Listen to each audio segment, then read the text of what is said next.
I started to pay very careful attention to what I was saying. I don't know if that happened voluntarily or involuntarily, but I could feel a sort of split developing in my psyche. And I've actually had students tell me the same thing that has happened to them after they've listened to some of the material that I've been describing to all of you. But I split into two, let's say. And one part was let's say the old me that was talking a lot and that liked to argue and that liked ideas. And there was another part that was watching that part, like just with its eyes open and neutrally judging. And the part that was neutrally judging was watching the part that was talking and going, that isn't your idea. You don't really believe that. You don't really know what you're talking about. That isn't true. And I thought, that's really interesting. And that was happening to like 95% of what I was saying. And so then I didn't really know what to do. I thought, okay, this is strange. So maybe I fragmented and that's just not a good thing at all. I mean, it wasn't like I was hearing voices or anything like that. I mean, it wasn't like that. Well, people have multiple parts. So then I had this weird conundrum. It was like, well, which of these two things are me? Is it the part that's listening and saying, no, that's rubbish, that's a lie, you're doing that to impress people, you're just trying to win the argument, Was that me, or was the part that was going about my normal verbal business me? And I didn't know, but I decided I would go with the critic. And then what I tried to do, what I learned to do, I think, was to stop saying things that made me weak. I mean, I'm still trying to do that because I'm always feeling when I talk whether or not the words that I'm saying are either making me align or making me come apart.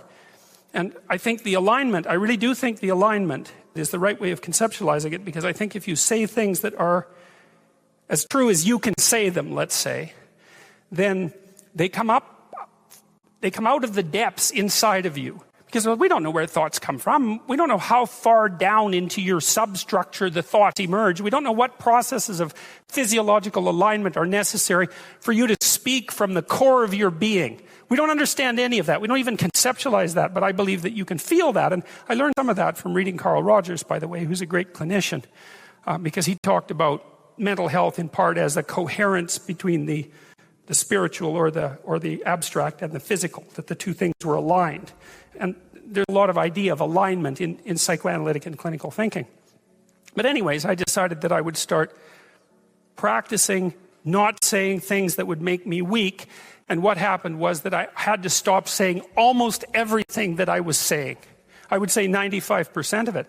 It's a hell of a shock to wake up and I mean, this was over a few months, but it's a hell of a shock to wake up and realize that you're mostly dead wood.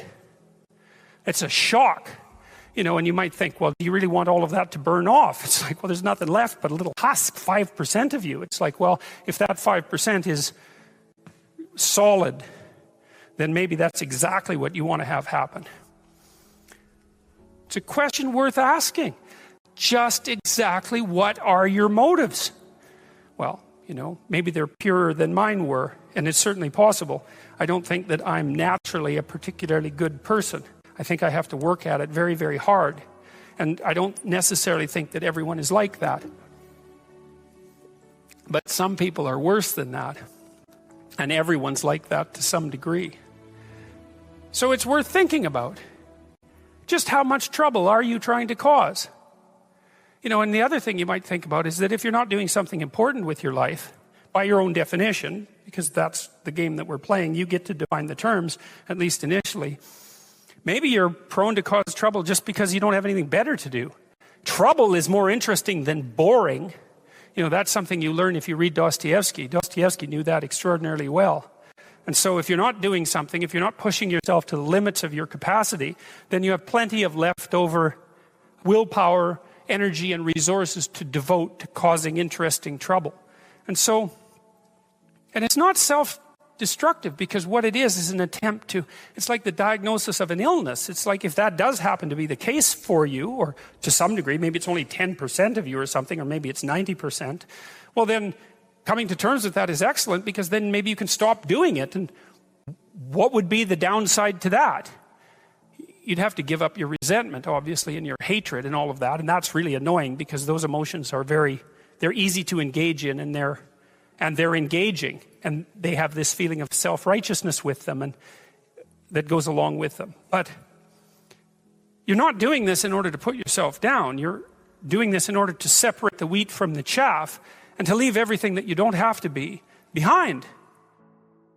Part of the reason it's useful to know what your traits are is because it can help you figure out how you should orient your life. Like, so for example, if you're high in extroversion, you've got a proclivity towards sales, for example. You're going to like occupations where you have a lot of opportunity for social interactions and social networking. You're not going to be happy if your job requires you to sit alone for extended periods of time and work in the absence of social interaction. You're going to be one of those annoying people then in one of those offices that instead of sitting alone in their office is going from doorway to doorway, engaging everyone in conversation, right?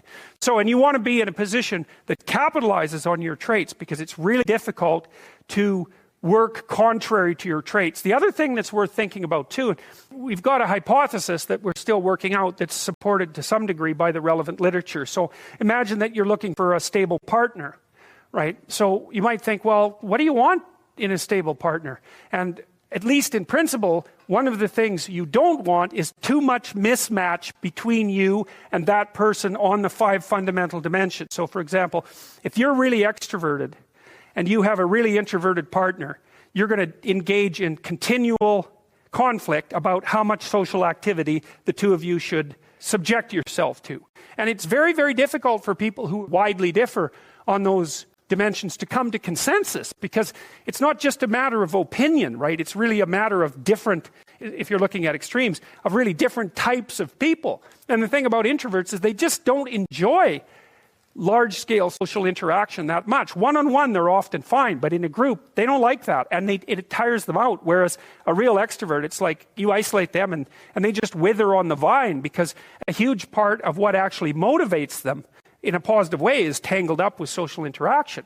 And so, if you're an agreeable person and you have a particularly disagreeable partner, you're also going to run into problems, because the agreeable person will say whatever you want, whenever, and the disagreeable person will say, well, I'd like to know what the hell you want for a change, and be much more harsh and much more demanding in the situation. And the agreeable person is going to find the disagreeable person harsh and unpleasant, and the disagreeable person is going to find the agreeable person wishy-washy and unable to stand up for themselves. And again, that's actually one of the primary sources of tension between men and women, because women tend to be higher in agreeableness than men. It's about half a standard deviation, which is quite a large difference by psychological standards. And so what that means, I probably haven't got the statistic quite right, but I think I've got it about right. What that means fundamentally, just so you have some sense of how large an effect that is that if you have a group of men and women and you pick out random pairs, the woman is going to be more agreeable than the man 60% of the time. So that's not an overwhelming proportion, but it's reliable, and it's quite large by psychological standards. So there's the problem with agreeableness. With conscientiousness, well, if you're conscientious, you're industrious and orderly. And orderly people seem to be sensitive to disgust, which is something we'll talk about in detail later. We've had a hard time specifying exactly what makes industrious people industrious, because it's hard to come up with an animal model for that sort of thing, and there's no theoretical model. But our latest idea is that, it's not my idea, it's actually the idea of my graduate student, Christine Brophy, is that industrious people find it unpleasant and unsettling to not be doing something. So it isn't so much that industriousness makes them happy or fills them with positive emotion. That would be more extroversion, right? Because extroversion is the positive emotion dimension. It's that industrious people can't stand sitting around doing nothing. And, this is speculation, but, human beings are obviously always engaged in the exchange of labor, especially the reciprocal exchange of labor. And you can imagine that in a community where everyone knows everyone, the people who work hard are going to be pretty irritated on a fairly chronic basis with the people who are completely unproductive. And my suspicions are that plenty of people who are completely unproductive in the history of the evolution of our species were wiped out by people who were unhappy with their lack of productivity. And so I think, generally speaking, human beings have this sense of ethical obligation with regards to one another to share labor. And people who are conscientious really, really feel that. So they feel bad if they're not busily working on something that's productive all the time. And so the advantage to being with someone conscientious is, well, they're going to work like mad. But the disadvantage is they're going to work like mad. So, if you're looking for a partner that you want to relax with or have fun with, or who isn't uptight, then a conscientious person is probably not a very good choice. On the other hand, if you're a conscientious person and you're living with someone who's really unconscientious, that's good because they might be able to help you relax, but you're not going to be happy with them because they don't work nearly as hard as you do. But even worse, on the orderly dimension, some of you have had roommates and maybe you're more orderly than your roommate. What does it mean? It means you're annoyed by mess before they are. And you don't have to be annoyed by mess much before your less orderly roommate for you to be the one that's always running around picking things up. And so actually, one of the things that's emerged from the psychometric analysis is that women are slightly more orderly than men. And I suspect that has something to do with what would you call it, inequitable distribution of housework. Imagine that your proclivity is to be triggered by disorder 25 seconds before your partner's.